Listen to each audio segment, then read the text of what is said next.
Bloomberg Audio Studios. Podcasts, radio, news.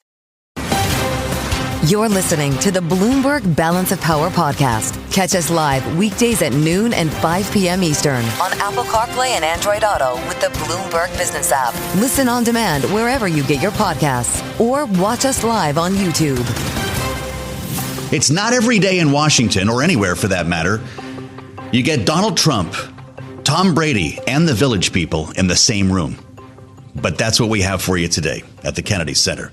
It's snowing out in Washington. It's a beautiful day, actually. Kids went to school late. There's pretty much nobody on the roads around here. And the FIFA World Cup draw is underway. A little bit later on in the program, we might see Donald Trump on stage up there because, you know, there's this rumor around town that he's going to win the inaugural FIFA Peace Prize. If that happens, we will let you know. In the meantime, we've got a lot of things to figure out today in Washington after a ruling that dropped from the Supreme Court after the late edition of Balance of Power yesterday. 6-3, Texas can move ahead with its plans to redraw congressional maps. Indeed, the new Republican-drawn map, the redistricting for next year's election, will be in place. And you know what that means. Look to California. Look to Indiana, Florida, even New York and other states that have considered redrawing their maps because of what Texas was doing. We have this story and, of course, a looming vote next week. And we're not sure exactly what they're going to vote on when it comes to extending or reforming health care. That's why we left the building today to go up to Capitol Hill and spend some time with the Democratic leader in the House. Hakeem Jeffries with us here exclusively on Bloomberg Radio. Listen. It's unfortunate that the Supreme Court has rubber-stamped a racially gerrymandered extreme map that Donald Trump ordered Texas Republicans to engineer as part of his effort to try to rig the midterm elections in 2026.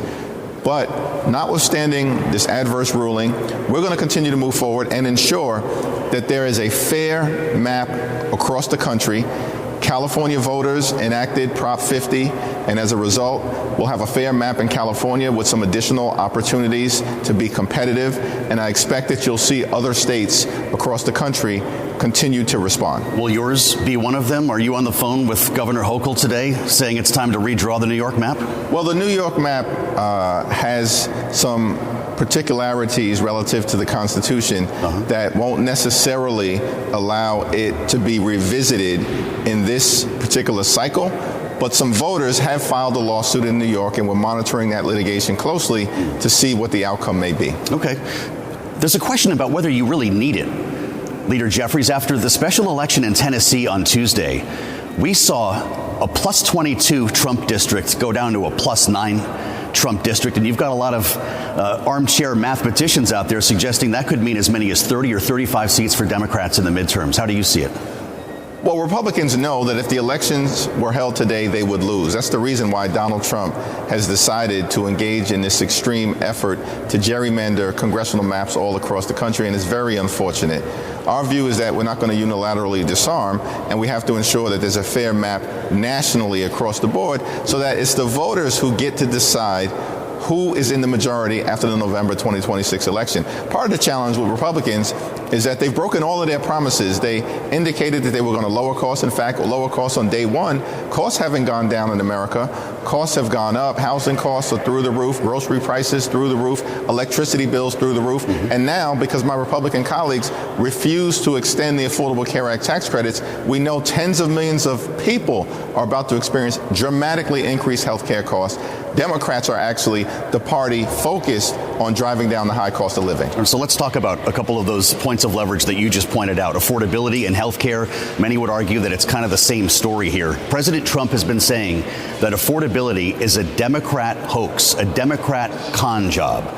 Does that mean you do not have Republicans on board with you in reforming health care or extending Obamacare subsidies? It appears that way. It's unfortunate that the president's position, which is the Republican Party's position, is that the affordability crisis in the United States of America is a con job and it's a hoax. No, what was a con job and hoax was the fact that Republicans spent all of last year claiming that they were going to lower the high cost of living in the United States of America, that they were a party committed to addressing the inflationary pressure that the American people were under. That's all they talked about last year. But they lied to the voters. That's the con job. They lied. They absolutely lied to the voters because there's no evidence throughout this year that they've had any intention to actually address the affordability crisis that exists. In fact, they now say it's all a hoax. But everyday Americans, when they go to the grocery store, the supermarket, when they see their health care premiums dramatically increasing, when they see the electricity bills that they have, which are through the roof in part because Republicans in their one big ugly bill attacked the clean energy economy at a time in America where we have growing power needs in terms of what we see with the expansion of artificial intelligence. It's all extraordinary. So Republican leadership has made it clear they have no intention to extend the Affordable Care Act tax credits, and that's very unfortunate. You know what the White House would say? Hold on, Leader Jeffries. This president's been working overtime to cut deals to lower the cost of prescription drugs. Does he deserve credit for that effort? We haven't seen any evidence that prescription drug prices have gone down in any meaningful way. What we have seen is that the Trump tariffs are out of control. They've increased costs by thousands of dollars per year on everyday Americans, and they've created an uncertain environment for businesses and corporations throughout the country. And we know that uncertainty is one of the biggest problems that American corporations and companies may face. It's difficult to actually make investments when you have this chaotic environment that has been visited upon the economy. So let's talk about what you can get done before the expiration of these subsidies at the end of the month. A bill was introduced yesterday, a framework that was bipartisan. A Democrat and a Republican, Gottheimer and Kiggins. It would extend these subsidies for a year and put new collars on eligibility. Is this a path to renewal in your eyes? Well, we'll have to take a look at the particulars in the four corners of that bill. Yep. 214 Democrats have signed a discharge petition that will extend the Affordable Care Act tax credits for 3 years and give the American people the certainty that they need in order to move forward during these otherwise uncertain times. All we need are 4 Republicans. There are 219 of them. All we need are 4 House Republicans to join us, and we can extend the Affordable Care Act tax credits. We also want to take a look at what happens in the Senate. I'm thankful for Leader Schumer and Senate Democrats who will put a bill forward next week and force an up or down vote on an extension of the Affordable Care Act tax credits. You know, we're in this fight until we win this fight on behalf of the American people, because in the wealthiest country in the history of the world, it cannot be the case that working class Americans and middle class Americans are unable to afford to go see a doctor when they need one.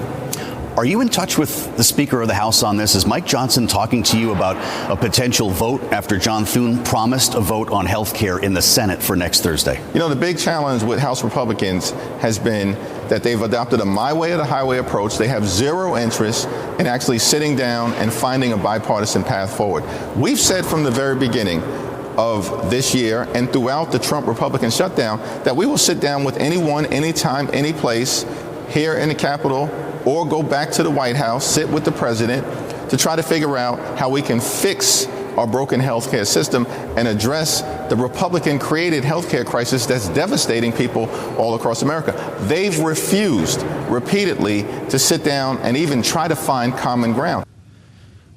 My conversation from a short time ago with Hakeem Jeffries, of course, the Democratic leader in the House of Representatives. If you want to see the full interview, go to the terminal or look online at Bloomberg.com. Find it on YouTube. Moments after we spoke, this is important. The Speaker of the House may not be in touch with Hakeem Jeffries, but is with Bloomberg.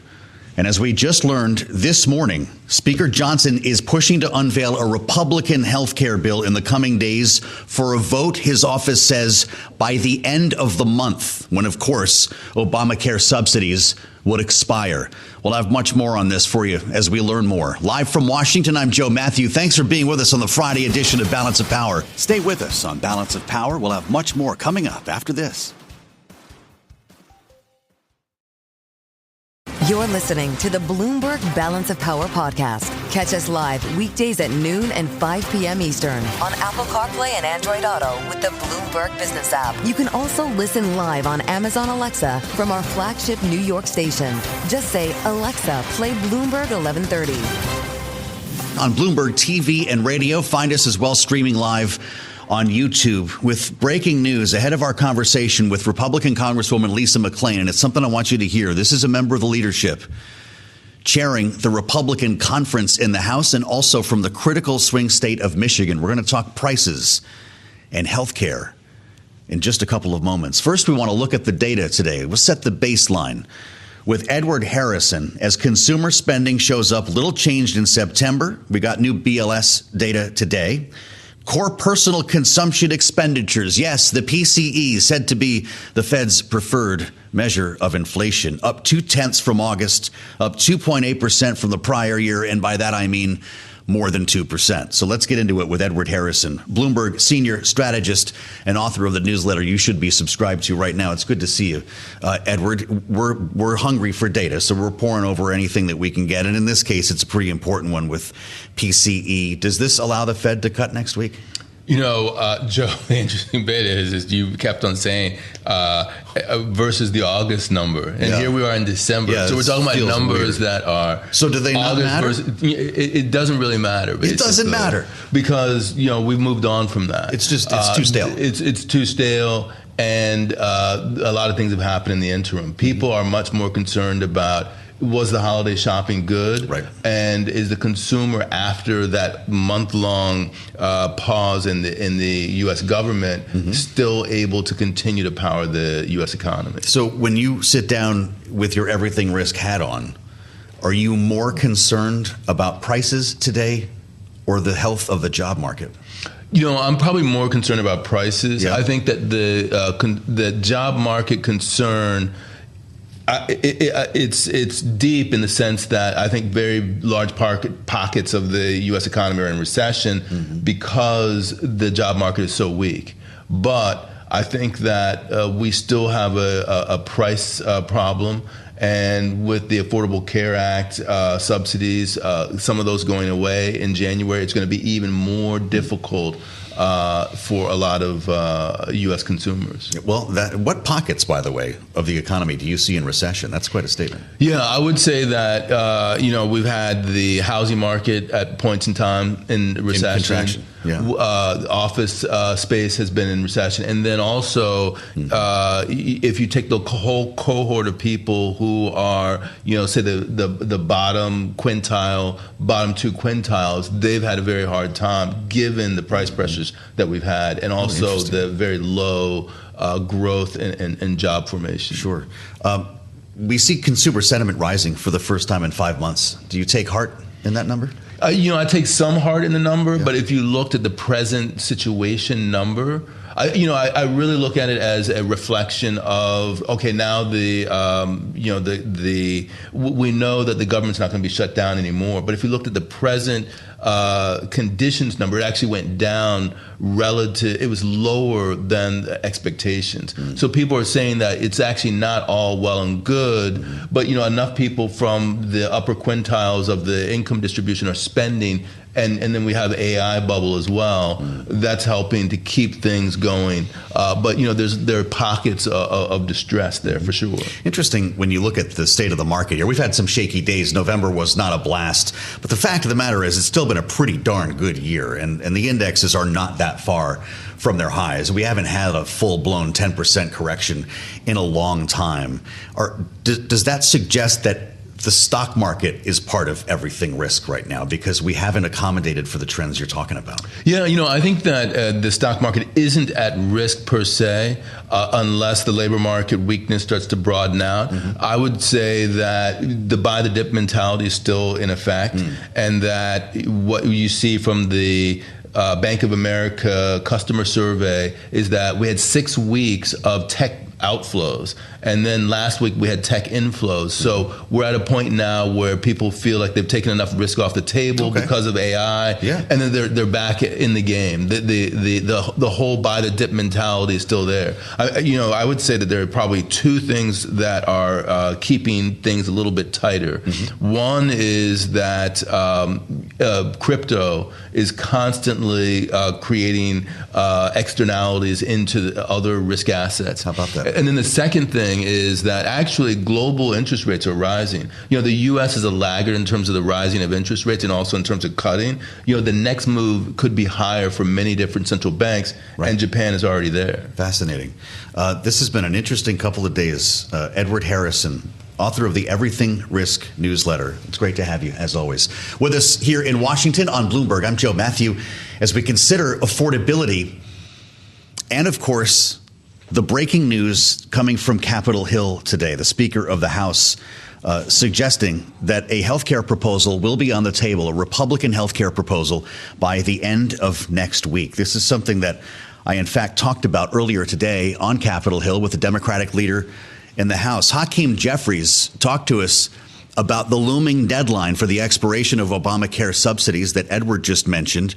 And he doesn't see a lot of opportunity for cooperation, at least not yet. Here's what Hakeem Jeffries told us today. The big challenge with House Republicans has been that they've adopted a my way or the highway approach. They have zero interest in actually sitting down and finding a bipartisan path forward. We've said from the very beginning of this year and throughout the Trump Republican shutdown that we will sit down with anyone, anytime, any place here in the Capitol or go back to the White House, sit with the president to try to figure out how we can fix our broken healthcare system and address the Republican-created healthcare crisis that's devastating people all across America. Now, our next guest is going to disagree with everything that Hakeem Jeffries just said, and that's what we do here on Balance of Power. We hear from both sides of the aisle. The important headline, though, is that Republicans apparently will have their own plan next week, and that's where we start our conversation with Congresswoman Lisa McClain, who's chair of the House Republican Conference from Michigan's 9th District. It's great to see you, Congresswoman. Welcome back to Bloomberg TV and radio. Do you have a sense of what this plan will look like?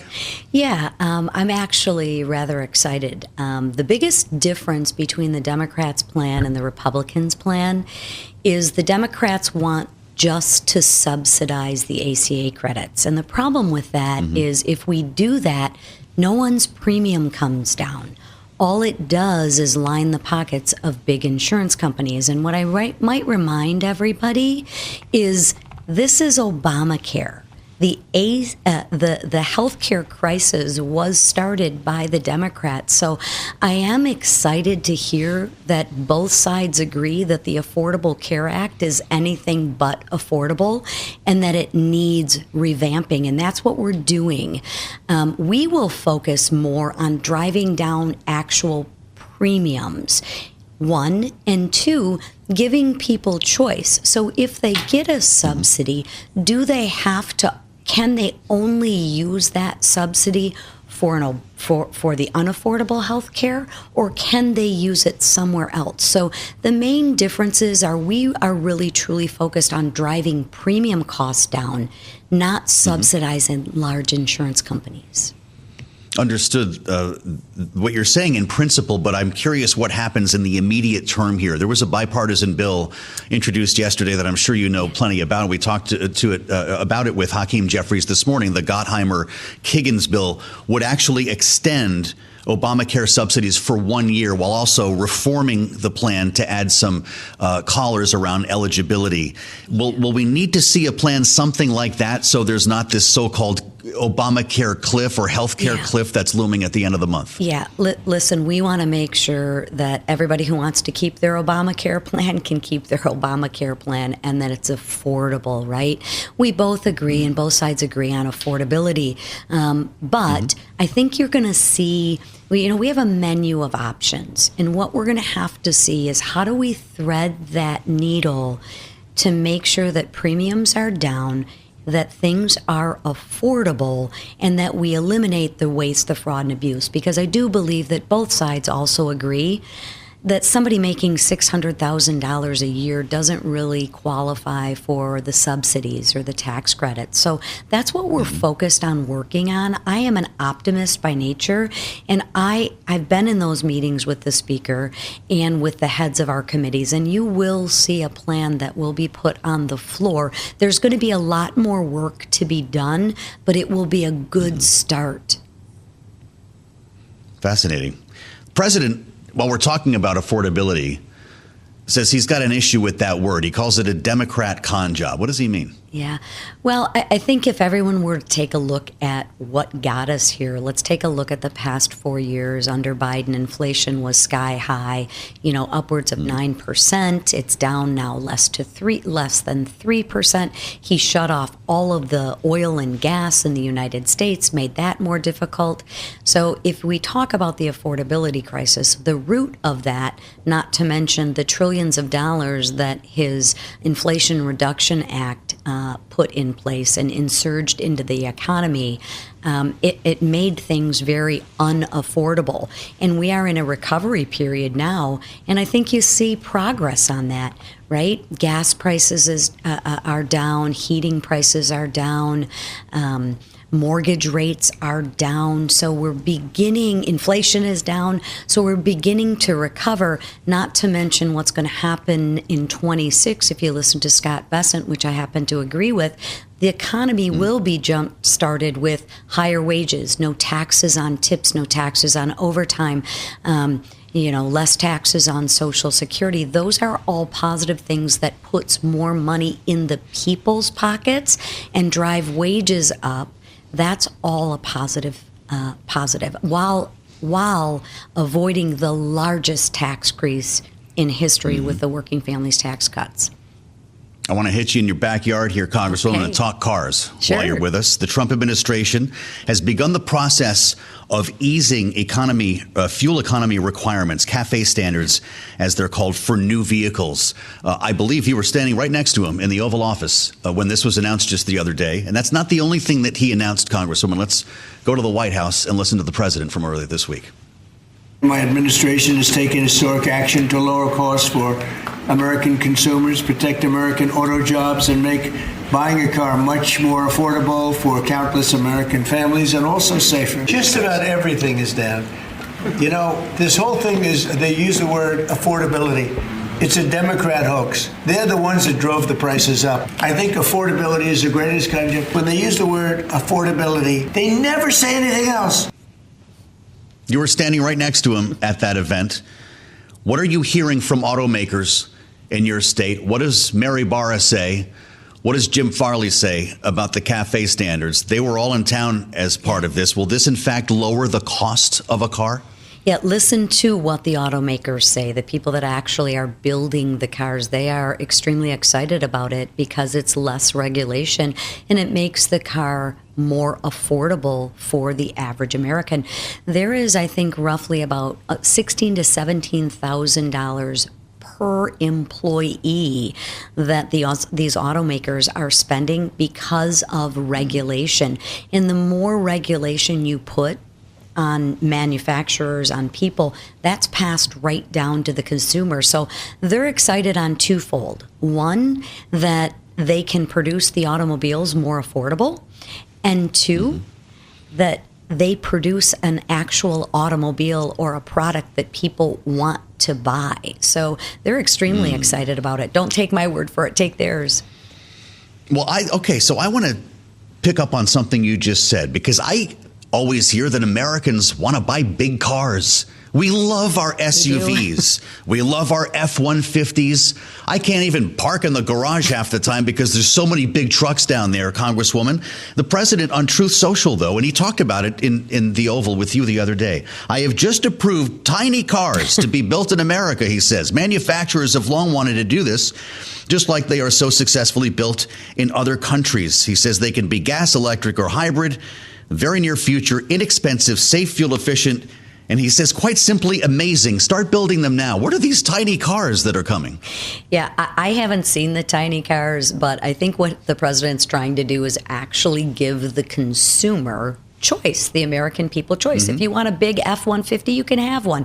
If you want to drive a small, tiny car, you have that opportunity and you have that choice as well. No different than if you want to buy an electric car or a hybrid car, you can. Yeah.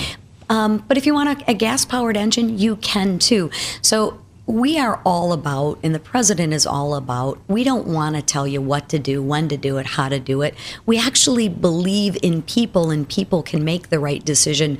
We don't need big government telling us what to do and what to buy and how to buy it. I've got you pegged for, I'm just blue skying here, Escalade driver? What do you have in the garage, Congresswoman, I have in the state of Michigan? I have an old GMC Yukon. That's what I drive. And it's great. Driving a Yukon? Yep. I have four kids, and they all have spouses. So when we all get together, it's a good vehicle to put the whole family in. You can't drive that thing around New York. I mean, you can, but good luck while you're up there. It's great to have you back with us. Live from World Headquarters in New York, that's Congresswoman Lisa McClain, who's chair of the House Republican Conference. We've heard from Hakeem Jeffries, the Democratic leader in the House. Now the woman who runs the Republican Conference, to give you a sense of exactly what the conversation is like. Next week's going to be a doozy. We could have a vote in the Senate on a Democratic health care proposal. We'll get a look at what Republicans have up their sleeves as well. That's why we do this every day, live from Washington. I'm Joe Mathieu. This is Bloomberg TV and Radio. Stay with us on Balance of Power. We'll have much more coming up after this. You're listening to the Bloomberg Balance of Power podcast. Catch us live weekdays at noon and 5 p.m. Eastern on Apple CarPlay and Android Auto with the Bloomberg Business app. You can also listen live on Amazon Alexa from our flagship New York station. Just say, Alexa, play Bloomberg 1130. In Washington, where the FIFA World Cup tournament draw is underway officially at the Kennedy Center. And yes, President Trump is in the box. We also, in fact, saw the leaders of Canada and Mexico there. They're all up on the screen at the same time smiling. Maybe this is the salve we need for trade in the hemisphere. But a short time from now, we understand that the inaugural FIFA Peace Prize will be awarded. He was asked on the way in, because you've seen the stories, right? This is supposed to go to Donald Trump. He was asked on the red carpet if he was hoping to win the prize or if he had been told. He said there's no hope. He would just be honored. In fact, went on to say, I don't need prizes, just to save lives.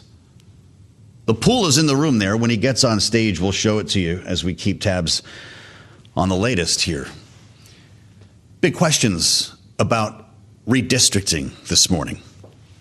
After a late call by the Supreme Court last evening, this dropped after the late edition of Balance of Power. Right when you thought Texas had to put the map down, the U.S. Supreme Court has cleared the state to use its new Republican-drawn congressional map, the one urged by President Trump for next year's midterm elections, lifting a lower court ruling that had blocked the map. Now, this is, of course, the effort that took place in Texas that prompted California to pursue Prop 50, that prompted many other states to start doing the same. Red states and blue states trying to push back with their own redrawn maps. So we still don't have a real sense of exactly what the country is going to look like when it comes time to vote, never mind launch a political campaign.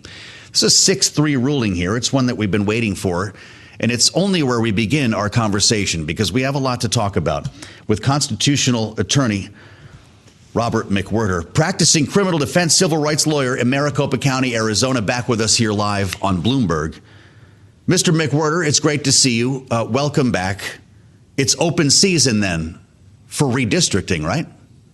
Oh, it looks like it. It's very interesting what the court does, and some of the liberal justices seem to go along with this.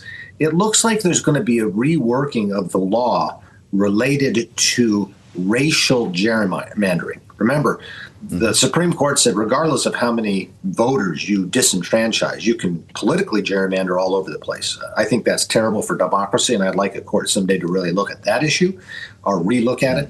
But always racial gerrymandering has been violative of the 15th Amendment and the Voting Rights Act of 1966. So they seem to be signaling that they're going to relook at that law related to that. In the meantime, Texas, the new map seems to be back in place.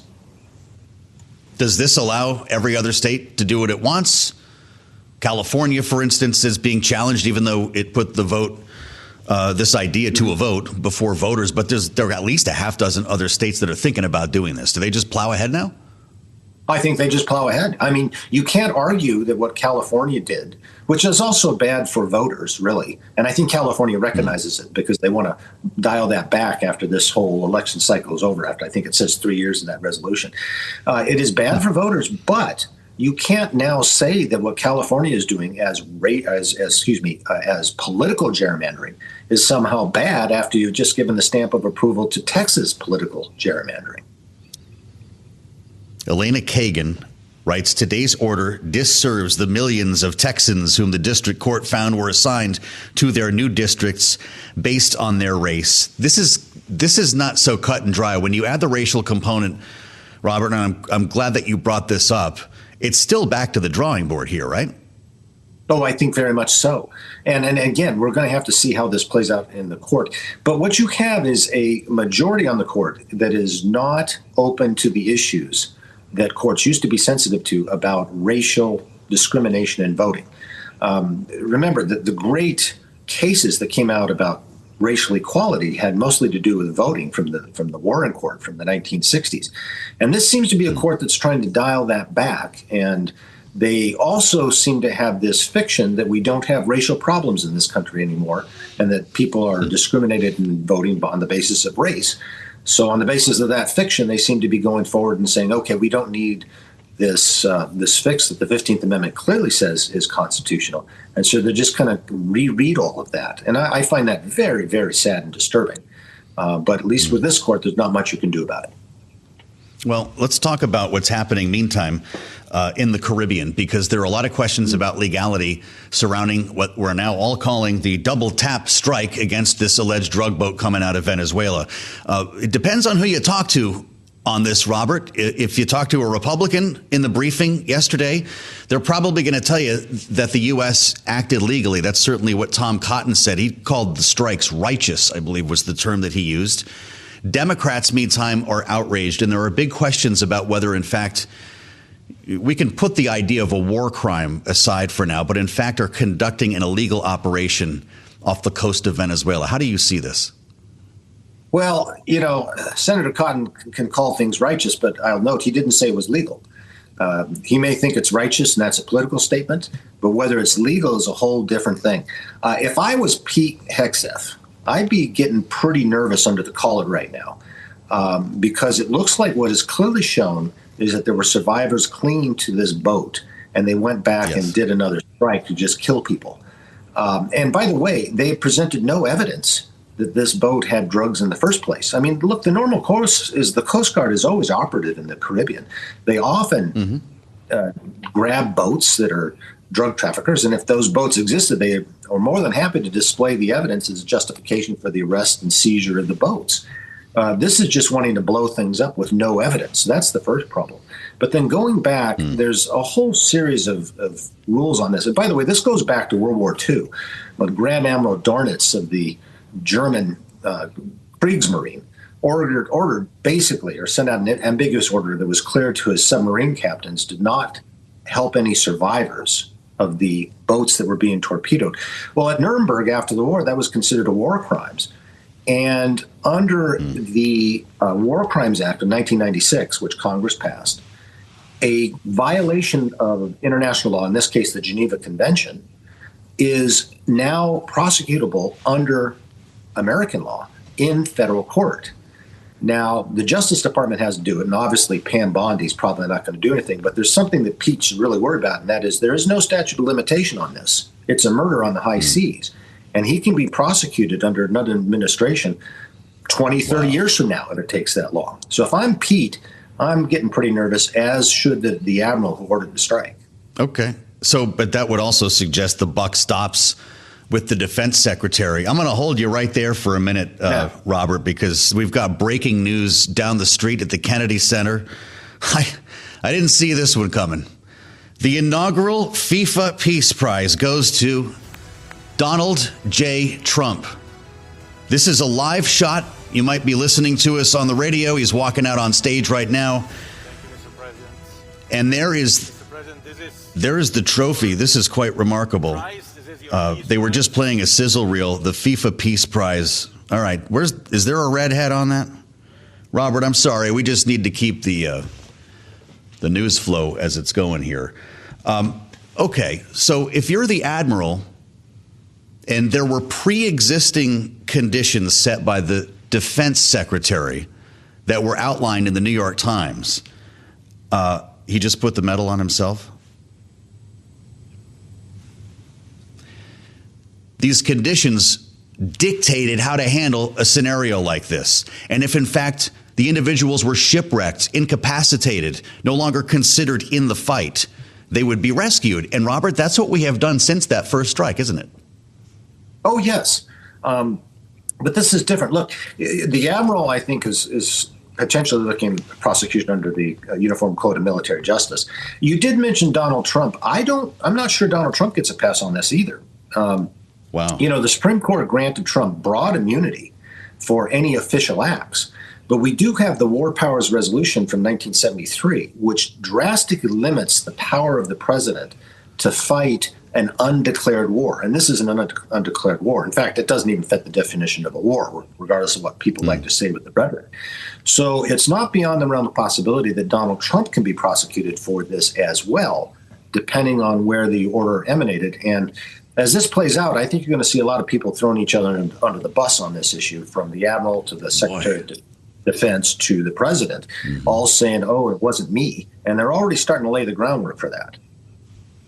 Amazing. The president has said so in the Oval Office, that he supports the public release of that video. So we'll see. Maybe we'll be talking about this together at some point soon, Robert. I'm down to our final minute here. I don't know if you're buying the dip on Netflix right now, but we've got a massive merger we're talking about here. Netflix buying Warner Brothers. Is this going to pass muster with regulators?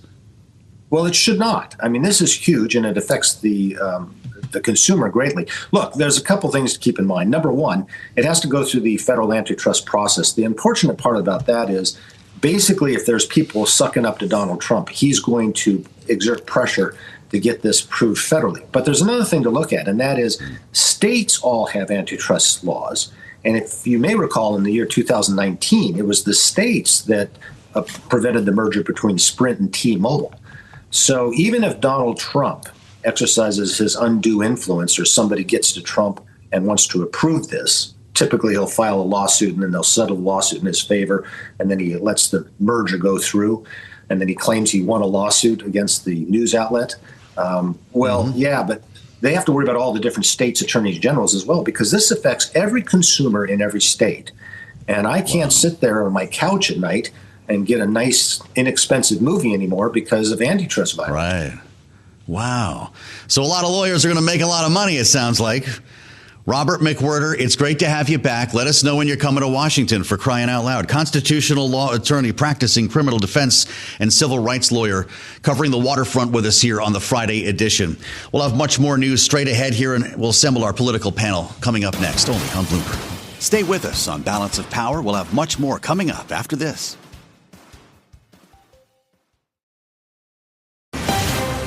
You're listening to the Bloomberg Balance of Power podcast. Catch us live weekdays at noon and 5 p.m. Eastern on Apple CarPlay and Android Auto with the Bloomberg Business app. Listen on demand wherever you get your podcasts, or watch us live on YouTube.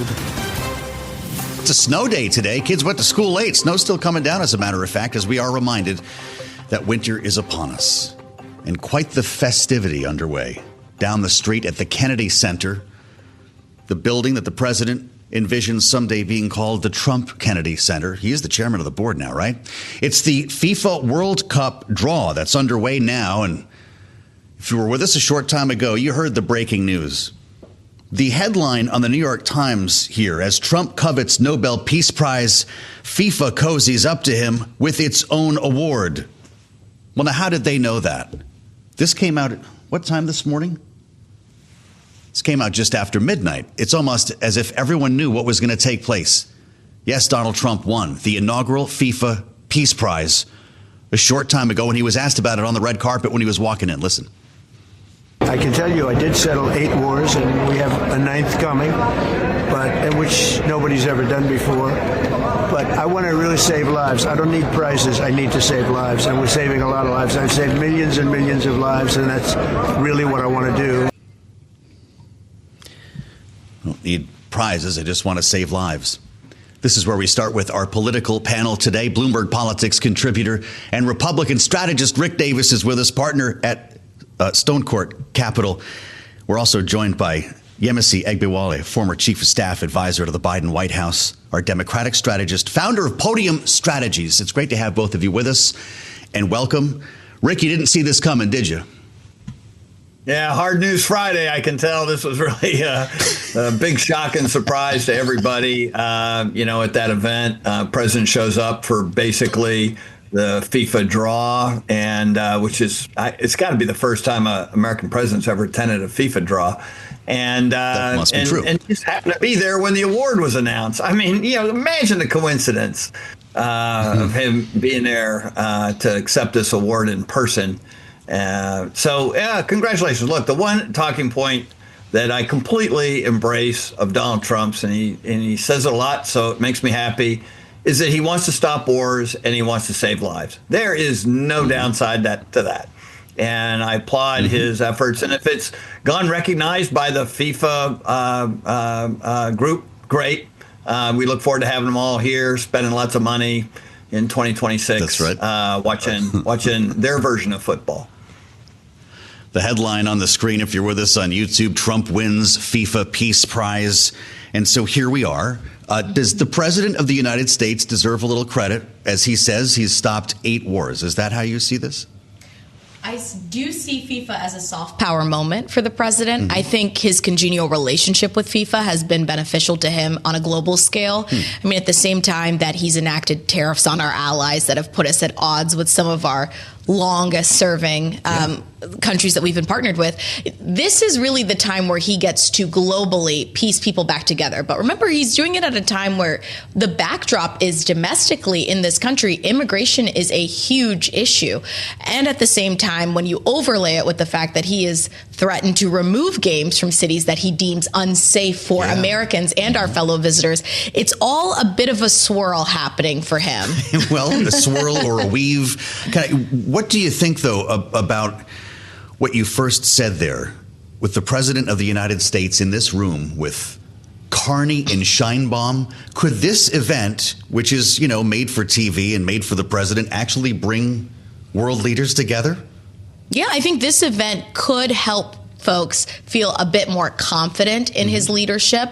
I mean, maybe pull the hemisphere together. We've been at odds with our neighbors, Canada and Mexico. Maybe the Canadians will come down, have a little bit of fun with us. I mean, he is right that his focus has been foreign policy, but that is to the chagrin of a lot of people who first elected him based on the fact that he was going to focus on domestic issues happening here and put, in a sense, America first. So I think the challenge for him and his team is how does he promote the fact that he is this global leader while at the same time reminding his core base that he still believes in the values of America first. The president was asked about this, knowing that the leaders of Canada and Mexico were going to be in the room, of course, and taking part here in the draw, although producer James tells me there has yet to be a single team drawn yet. It's been going on for almost an hour. Here's what the president said about that. How do you see the World Cup playing out with the tensions you have with Canada and Mexico? Oh, I think it's going to make it more exciting. Tension's a good thing. Even for the World Cup? Yeah, I think so. I think it makes it much more exciting. That was back in March. Rick, is he right? Tension makes this all more exciting. A little tension never hurt anybody, draws attention to the event itself and the events. And it will be interesting to see how the tripartite games, events being held in Mexico and Canada and the United States, get along. Does the president use his somewhat controlling capability on where events are going to occur and to put leverage on, these two to come up with a new MCA agreement? Who knows? It'll be all very interesting and get lots of press coverage, and certainly going to give us plenty to talk about between now and when the games kick off. Well, they are going on stage together right now. Maybe they'll actually do the drawing here, but they're sharing a stage. This has got to be a positive moment for international relations and trade with our neighbors. Of course, Carney, if you're with us on YouTube, you see Carney on the right there, Scheinbaum in the center, President Trump on stage with, of course, Mr. Infantino, who's having a big day here in Washington, D.C.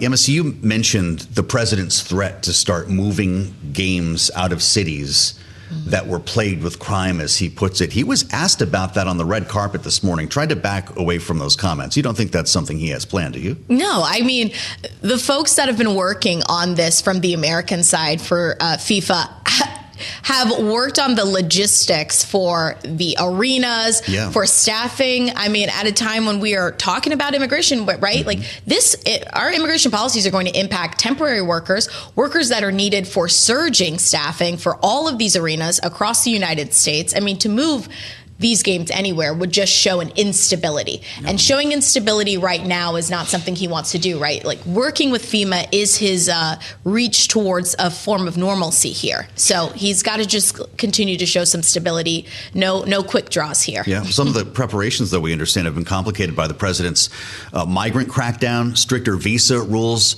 Rick, how do we rationalize all of these priorities at once from this administration? It's hard to reconcile a lot of them. They seem to run in conflict with one another from time to time. A lot of Hispanic sports enthusiasts in this country. Are they going to show up at a stadium if ICE is standing in the parking lot? That certainly wouldn't be unusual. ICE has shown up in baseball parking lots and football parking lots. That's right. Before, so it should make it stressful. Is this good for America? You referred to soft power. What are we getting for this other than maybe some economic stimulus? I mean, this is really putting America on the world stage. Okay. Regretfully, Nigeria, where my family's from, has once again not qualified for the World Cup.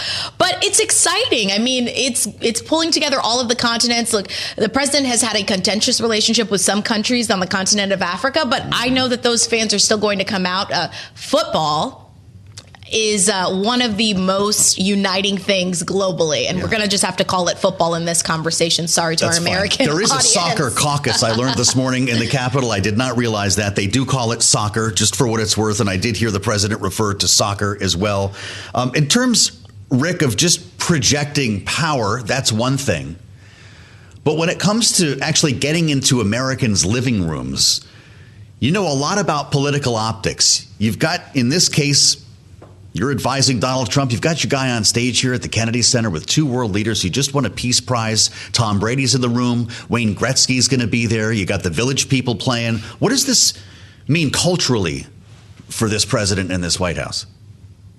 You know, look, I think when the president hits a skid on politics, he's very deft at, changing it up by doing something that puts him into, as you say, millions of living rooms in a different context. And he's used sports quite a bit to sort of bolster that image of, being every man in the White House. And whether it's showing up at football games or other award ceremonies or whatnot, he's not shy about being on a platform. One of the biggest events he did in the campaign that really helped him was showing up at a UFC fight. Very few politicians would have thought that was going to be something that would help them, and he had a keen sense of the marketing aspects of that. So, and by the way, one of the highest growing sports in the world and in the United States, as far as people watching it, is soccer, and so you can only imagine the massive amounts of money and effort to build up its popularity before the games kick off. This is publicity you can't buy, right? I mean, to have an elected official surrounded by all of the celebrities here, of course, other world leaders, it's kind of less the point, to be honest. But this is interrupting daytime TV, right? This is happening instead of soap operas right now. People are watching this. All press is good press. Well, and this is actually pretty positive, though, right? The Americans just watched him receive. You can joke about the FIFA Peace Prize and however everyone knew he was going to get this, but a lot of Americans aren't reading the tip sheets in the morning. They just saw the president get a Peace Prize on TV. What does that mean for his image across the country? Look, I could personally believe that the FIFA Peace Prize is akin to that of a Happy Meal toy, but globally, it does send a very strong message. He said it was one of the great honors of his life. A Happy Meal toy. We'll see who gets the second one. I'm not sure. Oh, we got the What's first he draw. holding up, James? We're showing the president on stage. It's something that says USA. Okay, well, he drew USA. Okay, gotcha. Okay. I'm sorry. This is the actual drawing now. We're getting to it here, just to the end of the first hour. There we go. All three of them. Rick, how many Americans knew he was going to win the Peace Prize today? Are we being a little too cute about this? Yeah, we're in the bubble. Outside the bubble, nobody was thinking about this. Nobody was thinking about the FIFA draw, with all due respect to FIFA.